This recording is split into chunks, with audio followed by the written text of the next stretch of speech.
Bonjour mes frères et sœurs et bienvenue à cette méditation guidée de l'évangile de Jésus-Christ selon saint Marc au chapitre 10, versets 17 à 27. En ce temps-là, Jésus se mettait en route quand un homme accourut et, tombant à ses genoux, lui demanda: « Bon maître, que dois-je faire pour avoir la vie éternelle en héritage ?» Jésus lui dit: « Pourquoi dire que je suis bon? Personne n'est bon sinon Dieu seul. Tu connais les commandements. Ne commets pas de meurtre, ne commets pas d'adultère, ne commets pas de vol, ne porte pas de faux témoignages, ne fais de tort à personne, honore ton père et ta mère. » L'homme répondit: « Maître, tout cela je l'ai observé depuis ma jeunesse. » Jésus posa son regard sur lui et l'aima. Il lui dit: « Une seule chose te manque. Va, vends ce que tu as et donne-le aux pauvres. Alors tu auras un trésor au ciel. Puis viens, suis-moi. » Mais lui, à ces mots, devint sombre et s'en alla tout triste, car il avait de grands biens. Alors Jésus regarda autour de lui et dit à ses disciples: « Comme il sera difficile à ceux qui possèdent des richesses d'entrer dans le royaume de Dieu. » Les disciples étaient stupéfaits de ces paroles. Jésus, reprenant la parole, leur dit: « Mes enfants, comme il est difficile d'entrer dans le royaume de Dieu, il est plus facile à un chameau de passer par le trou d'une aiguille qu'à un riche d'entrer dans le royaume de Dieu. » De plus en plus déconcertés, les disciples se demandaient entre eux: « Mais alors, qui peut être sauvé ?» Jésus les regarde et dit: « Pour les hommes, c'est impossible, mais pas pour Dieu, car tout est possible à Dieu. » Mes frères et sœurs, après ce premier contact avec le texte, entrons en prière. Au nom du Père et du Fils et du Saint-Esprit. Amen. Prenons conscience de la présence de Dieu. Ressentons cette présence en nous et autour de nous.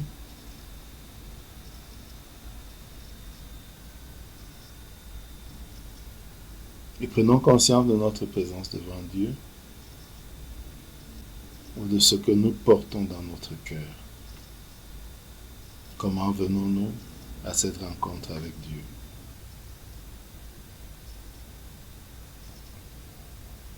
Invoquons l'Esprit Saint, l'Esprit de Dieu, pour qu'il nous guide et nous accompagne tout au long de ce temps de prière.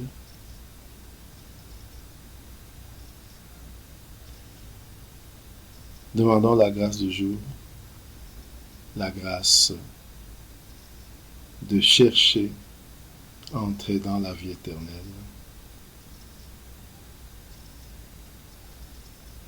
Et la grâce d'y entrer effectivement. Méditons point par point.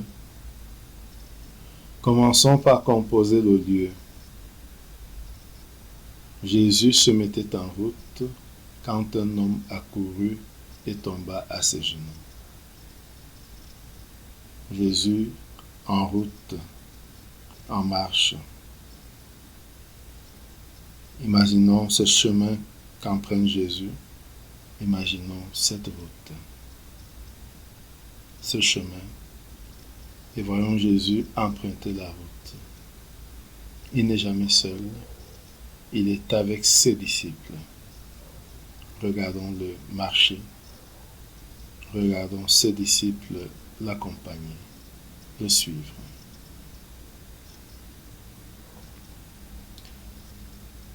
Regardons cet homme qui accourt, qui vient devant Jésus et tombe à genoux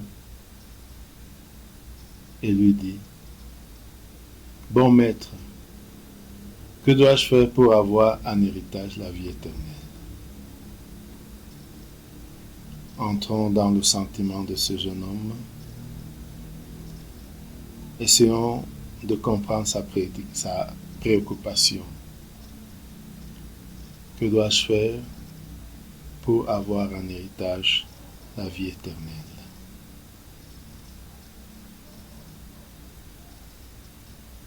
Raisonnons, laissons résonner cette parole en nous. Que dois-je faire pour avoir en héritage la vie éternelle? Je reste un temps en silence pour discerner et visualiser ma préoccupation première et plus importante.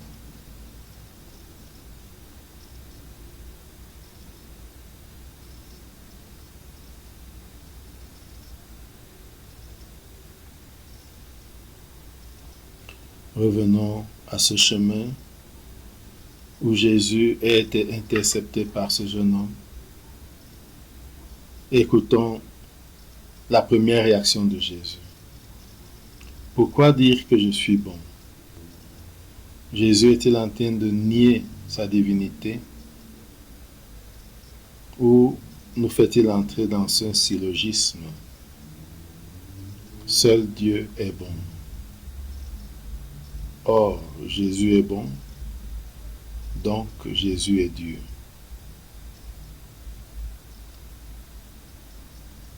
Prenons un temps pour comprendre le sens de la réponse de Jésus.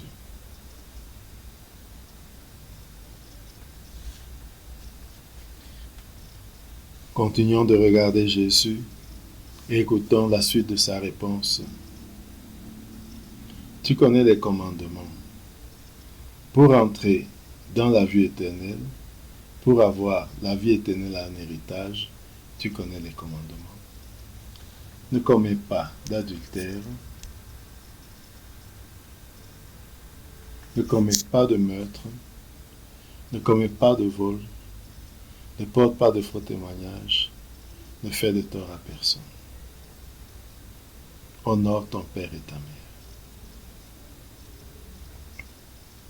Regardons le jeune homme, écoutons sa réponse. Maître, tout cela, je l'ai observé depuis ma jeunesse. Regardons Jésus qui le regarde avec des yeux d'admiration. Jésus posa son regard sur lui et l'aima. Ressentons cet amour que Jésus a pour cette personne qui, depuis son enfance et sa jeunesse, observe les commandements.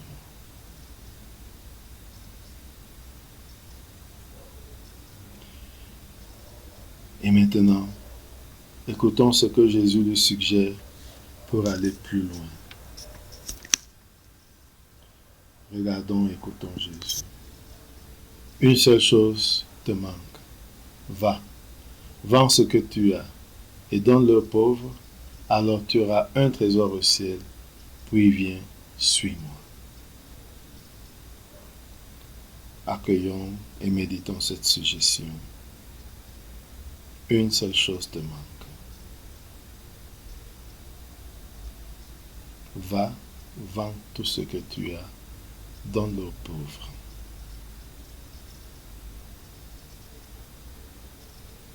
Et tu auras un trésor au ciel.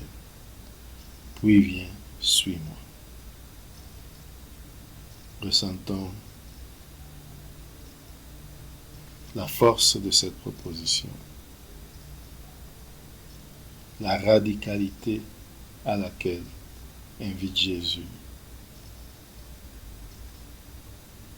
Ressentons ce que ressent ce jeune homme en écoutant ces paroles de Jésus.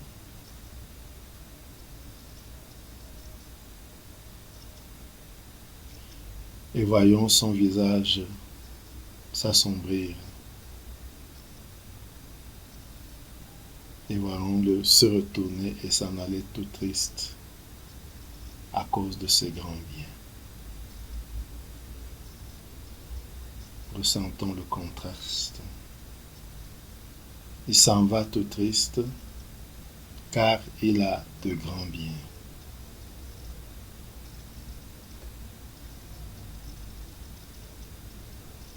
Il a de grands biens et il s'en va tout triste parce qu'il ne veut pas s'en détacher. Il ne veut pas s'en libérer. Mais il s'en va tout triste.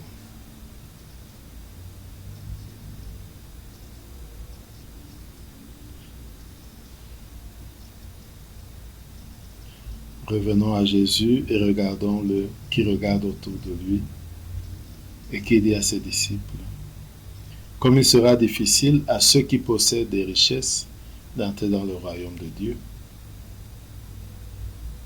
Regardons la stupéfaction des disciples en écoutant Jésus.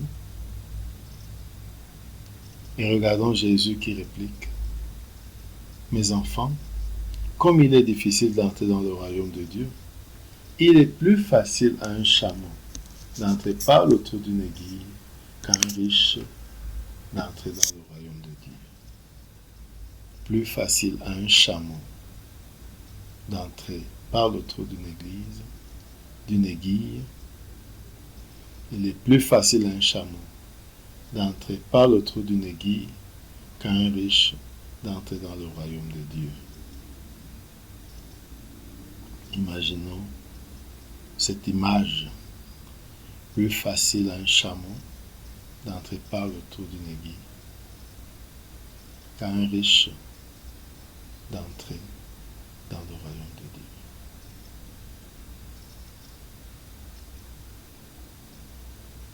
Je peux me poser la question: suis-je citoyen du royaume ou non?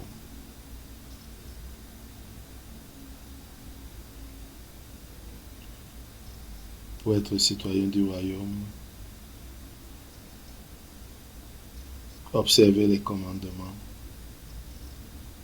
et se détacher de tout pour suivre Jésus. Qu'est-ce qui me retient? Qu'est-ce qui m'attache pour suivre Jésus? Et cette chose qui me rend triste, ces choses censées nous rendre heureux, nous rendent tristes parce qu'elles nous éloignent de Jésus. Je réfléchis sur ce fait et je reviens à Jésus et à ses disciples. Regardons et écoutons l'étonnement des disciples. Mais alors qui peut être sauvé? Et regardons Jésus qui les regarde un peu amusés et qui leur dit: pour les hommes c'est impossible, mais pas pour Dieu, car rien n'est impossible à Dieu. Rien n'est impossible à Dieu. Ce qui est impossible à un homme ou aux hommes tout seuls, l'est possible avec Dieu et par Dieu. Essayez de comprendre cela. Et j'essaie de m'abandonner à Dieu, qui rend tout possible.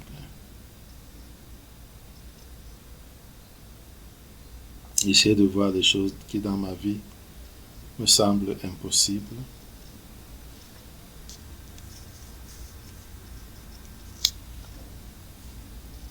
Et je me rappelle ces paroles de Jésus: tout est possible à Dieu.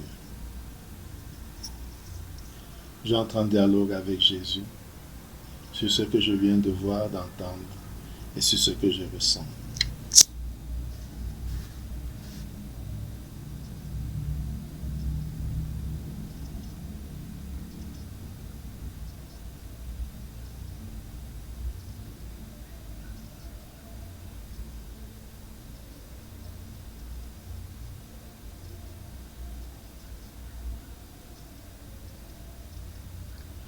Maintenant, je termine ma prière par la prière reçue du Sauveur. Notre Père qui es aux cieux, que ton nom soit sanctifié, que ton règne vienne, que ta volonté soit faite sur la terre comme au ciel. Donne-nous aujourd'hui notre pain de ce jour. Pardonne-nous nos offenses comme nous pardonnons aussi à ceux qui nous ont offensés. Et ne nous laisse entrer dans la tentation, mais délivre-nous du mal. Amen. Et j'adore la Trinité sainte en disant: gloire au Père et au Fils et au Saint-Esprit, comme il était au commencement, maintenant et toujours, dans les siècles des siècles. Amen. Au nom du Père et du Fils et du Saint-Esprit. Amen. Bonne journée.